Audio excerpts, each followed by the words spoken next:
ఉన్నారనే ధైర్యంతోనే నేను ధైర్యంగా ఉన్నాను. మీరే ఏదో ఒకటి చేయగలరనే నమ్మకంతోనే నేను ఎదురు చూస్తున్నాను. మీరు దిగులు పడకండి డాడీ, ఏదో ఒకటి ఖచ్చితంగా చేద్దాం. ఆ విగ్రహాన్ని ఎలాగైనా బయటకు రప్పిద్దాం. తరతరాలుగా కూడబెట్టుకున్న గౌరవం పోగొట్టుకోలేను. ఎవరి దగ్గరైతే ఇన్నేళ్లు తలెత్తుకుని నిలబడ్డాను వాళ్ళ ముందే తలదించుకుని బతకలేను. అంత మాట అనకండి గారు. ఇన్నేళ్ల పాటు అమ్మవారి ఉత్సవం చేస్తూ ఎంతో సేవ చేసిన వారు. అమ్మవారు మీకు అలాంటి పరిస్థితి ఎందుకు రానిస్తుంది చెప్పండి? ఆవిడ దీవెన ఖచ్చితంగా మన మీద ఉంటుంది. ఆవిడే మళ్ళీ మనల్ని వెతుక్కుని తిరిగి వచ్చే సమయం వస్తుంది. చూస్తూ ఉండండి.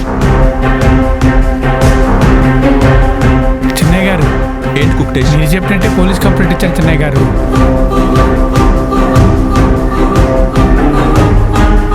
ఏంటి కంప్లైంటా?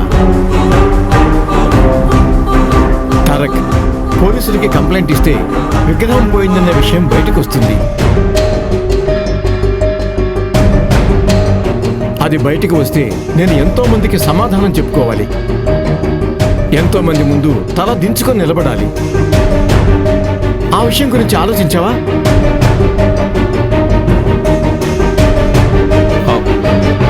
కంప్లైంట్ ఇచ్చింది విగ్రహం పోయిందని కాదు డాడీ.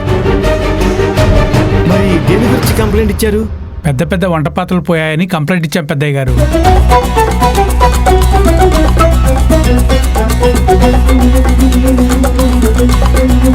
నాకేం అర్థం కావట్లేదురా. పాత్రలు పోయాయని కంప్లైంట్ ఇవ్వటం ఏంటి? డాడ్, దానివల్ల విగ్రహం పోయింది అనే విషయం బయటికి రాదు. అలాగే ఆ పాత్రల కోసం చేసే ఇన్వెస్టిగేషన్లో మనకేదైనా ఆధారం దొరికే అవకాశం ఉంటుంది డాడ్. సరే, ఏది చేసినా జాగ్రత్తగా చేయండి. ఎందుకంటే ఇది చాలా సెన్సిటివ్ మ్యాటర్. మన కుటుంబ పరువు ప్రతిష్టలకు సంబంధించిన మ్యాటర్. మనం మన పూర్వీకులకు గొప్ప పేరు తీసుకురాలేకపోయినా పర్వాలేదు, కానీ చెడ్డ పేరు మాత్రం తీసుకురాకూడదు.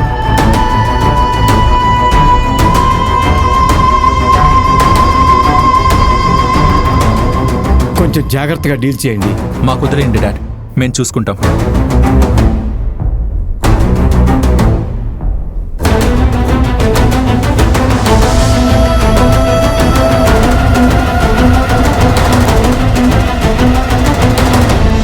తారక్ సార్, నాకొక డౌటు. చెప్పు నిలవేణి. విగ్రహాన్ని దొంగతనం చేసిన వాళ్ళు పూజలు చేయడానికి పట్టుకెళ్ళి ఉన్నారు కదా?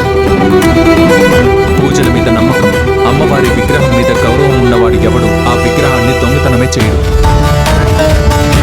అలాంటిది వాడు ఆ విగ్రహానికి పూజలు కూడా చేస్తాడా?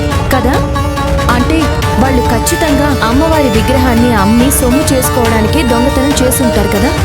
అవును నిలవేణి. అలా అయితే ఆ విగ్రహాన్ని కొనే వ్యక్తులు మనమే అయితే ఎలా ఉంటుంది?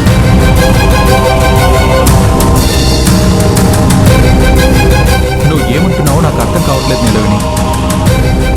నేను ఎప్పుడో పేపర్లో చదివాను తారక్ సార్. ఇలాంటి పురాతన విగ్రహాల మీద చాలా పెద్ద వ్యాపారమే జరుగుతుందట. దానికి ఒక బ్లాక్ మార్కెట్ అని ఉంటుందంట.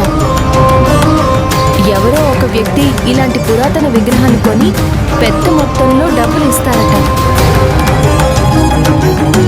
నువ్వు చెప్పింది నిజమే నిలవేణి.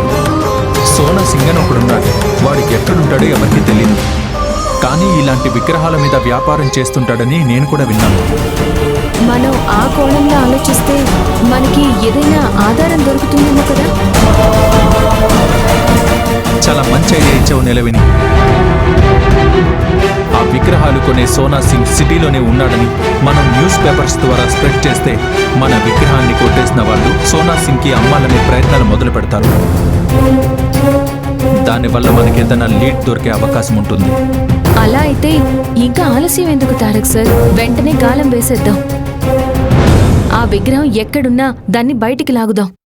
అదే కరెక్ట్ నిలవేణి. ఇప్పుడే ఆ పని మీద ఉంటాడు.